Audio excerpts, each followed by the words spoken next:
I read 9 books in February. I'm so excited to tell you guys about these because I read some of my favorite books of this year so far. You guys know the drill. I had to share them with you guys, so let's get into it. Okay, first book I read was Happy on Her Own by Tetsuyo Ishii, and it was not only one of my favorites from this month, but a new favorite book ever. One of the most beautiful and inspiring reads that just left me so full of joy. This book follows a 102-year-old woman and her life, about what fills her with joy, her daily rituals, what gives her such a happy and content life, all living on her own, living in solitude. She talks about her love for her friendship club and her garden and everything that guides her to finding joy every single day. It's filled with personal stories and advice and traditional Japanese recipes and beautiful pictures of her. It is such a special book to experience. Her wisdom is so important, and for someone like me who loves spending her time alone and with a select few great friends, I feel so seen by Granny Tetsuyo's life that I only know that my future is bright. Okay, next is The Mask of the Silver Prince by Rosamund Whittle, and guys, when I'm telling you guys, one of my favorite romanticises that I've read to this day. It is that good. It's got me so excited about reading fantasy again. Fantasy is one of the genres that got me into reading when I first started, and this made me fall in love with it all over again. So this story follows Eowyn, who shows up for her first year at Sorcery University. When she shows up, students start dying around her. She starts uncovering many secrets. As she starts uncovering who she can and can't trust, she meets a boy named Lutheran, which sparks this forbidden romance, enemies to lover situation. Such great chemistry building between these two, which made the romance so amazing. She starts uncovering unknown powers she has. She's trying to fit in as a student while trying to figure out why all these students around her keep dying, while also figuring out who she can trust. The world building, the characters, all the elements of this story made it so special. Guys, I was glued to this book. Like I could not put it down. If you love romantasy, you need to read this. And if you haven't got into romantasy yet, you still need to read this because this will get you into it. I just adore this story, and it got me so excited to read fantasy romantasy again, and I'm just so grateful to have read it. Next, Wise Words from Women by Donna Lancaster.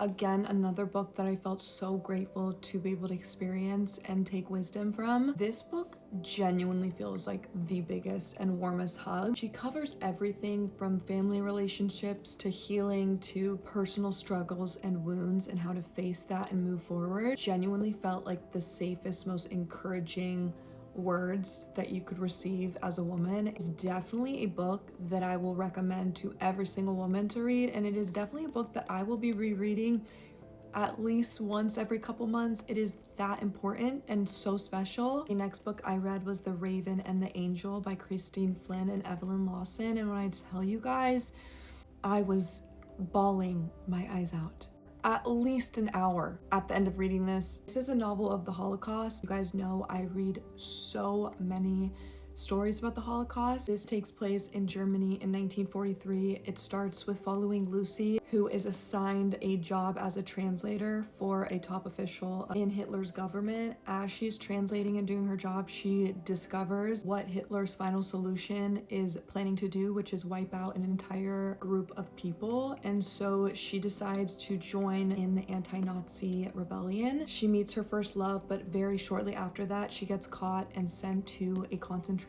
camp. You're with Lucy as she tries to survive being in the concentration camps while meeting and befriending a group of incredible women who all work together to do what they can to save others and save themselves, and was one of those books that I was absolutely drawn into. I mean, nothing else mattered. Such a beautiful story of resilience and friendship and womanhood. It was one of those life-changing books that I could not recommend more. Okay, next I read Dear Ijeowele by Chimamanda Ngozi Adichie, and also was blown away. Chimamanda is one of my favorite authors of all time, and so every time I read one of her books, I just feel so blessed to be able to absorb this woman's knowledge. This book is described as a feminist manifesto in 15 suggestions. It actually follows her writing a letter to her friend who asks her how to raise her daughter as a feminist. This is her 15 suggestions on how to do that and how to raise an empowered and strong woman. This is a great conversation starter about what it means to be a woman today. As a reader reading this, you feel like this is a letter to you, and it just felt so special and so personal. And I just think Chimamanda's wisdom is like no other, and I just cherish it so much. It is small, but it is so impactful. 5 stars. Easy. Next, I read the Love Wide Open trilogy by Chrissy Curry, and there are 3 books in this trilogy, and it was so good. I ate it up. The way that I would explain this trilogy, it was so good. I would explain it as a dark romance, but with not a lot of in-depth smut. You don't get that detailed smut, as well as a mystery self-discovery story. This story follows Cora, who returns to Colorado. Her grandma just passed, and her purpose is to rebuild her grandmother's bridal boutique, as well as kind of rebuild herself. She meets Declan, who is this very accomplished surgeon.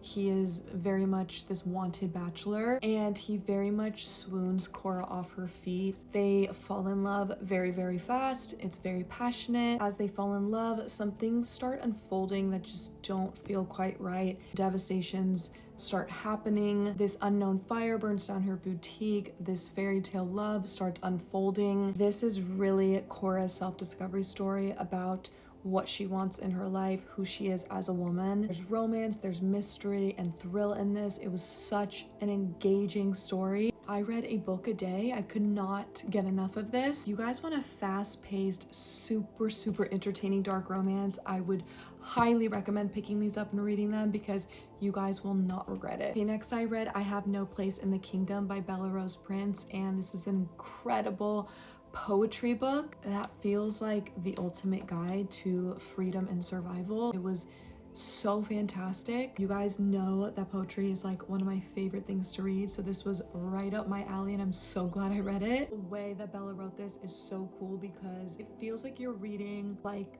poems out of a fantasy book, but all those themes of very regular day-to-day struggles are kind of like woven throughout that. It is very much so self-empowering poetry and short stories that really inspire you to become who you were always meant to be, and I just had the best time reading it. And if you guys are poetry lovers and fantasy lovers, I think you're going to adore this as I did. Hey, my lovely friends, those are all of the books I read in February, and I'm so happy to tell you guys about them because I just had literally the best time reading these. I hope you guys liked the video. Thank you guys so much for sticking around and watching, and I will see you guys in the next video.